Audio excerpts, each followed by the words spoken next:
Hello बच्चों, कैसे हो?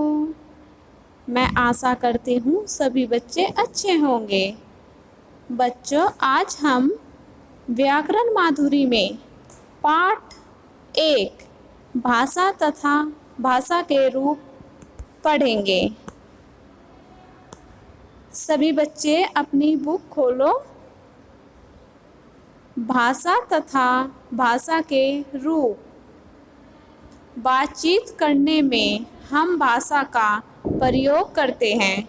भाषा शब्द भाष से बना है, जिसका अर्थ है बोलना। हम बोलकर अपनी बात दूसरों तक पहुंचाते हैं और दूसरों की बात सुनकर समझते हैं। यही भाषा है। बच्चों, यदि भाषा नहीं होती तो क्या होता? आओ जानते हैं। बच्चों देखिए, कुत्ता भौंक रहा है तथा चिड़िया ची ची कर रही है, पर बच्चा समझ नहीं पा रहा। यदि आप बोलते नहीं तो दूसरा आपकी बात कैसे समझ सकता?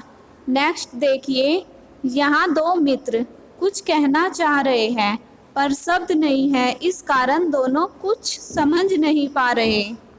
तो बच्चों, भाषा नहीं होती तो हम कुछ समझ नहीं पाते। भाषा के 2 रूप।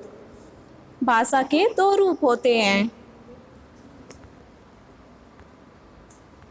जैसे हम अपनी बात दूसरों के सामने बोलकर और लिखकर प्रकट करते हैं, ऐसे भाषा के 2 रूप होते हैं। आओ बच्चों, हम जानेंगे कि भाषा के 2 रूप कौन कौन से होते हैं।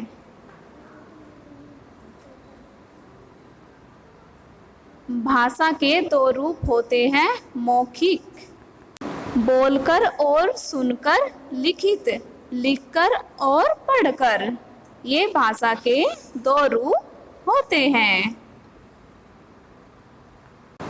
बोलकर अपनी बात दूसरों तक पहुंचाना, दूसरों की बात सुनकर समझना ही भाषा का मौखिक रूप है।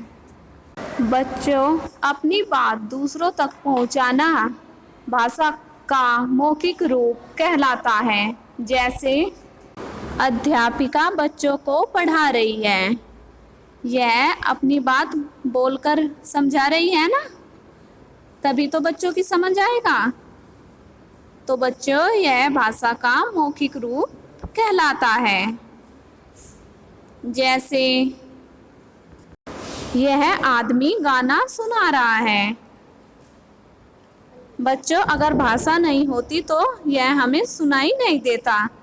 तो बच्चों, यह गाना सुना रहा है ना, तो यह भी भाषा का मौखिक रूप है। नेक्स्ट, यह आदमी फोन पर बातें कर रहा है और दूसरों की बात सुन रहा है।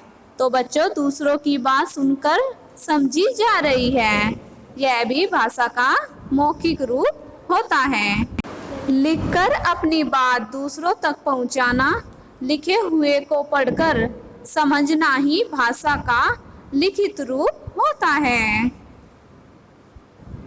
हम अपनी बात लिखकर भी दूसरों को समझा सकते हैं ना, तो यह भाषा का लिखित रूप कहलाता है। जैसे कक्षा में अध्यापिका जब कुछ बातें समझाती है या कोई टॉपिक समझाती है तो वह ब्लैक बोर्ड पर लिखकर समझाती है ना। तो बच्चों, यह भी भाषा का लिखित रूप कहलाता है। जैसे बच्चा लिख रहा है, सभी बच्चे देख रहे हैं ना, बच्चा लिख रहा है, तो हम लिखकर भी अपनी बात दूसरों को समझा सकते हैं। सभी बच्चों को समझ आ रहा होगा ना। जैसे पिताजी अखबार पढ़कर समझ रहे हैं। अखबार पढ़कर समझना भी तो भाषा ही होता है। तो बच्चों, यह भी भाषा का लिखित रूप कहलाता है। धन्यवाद।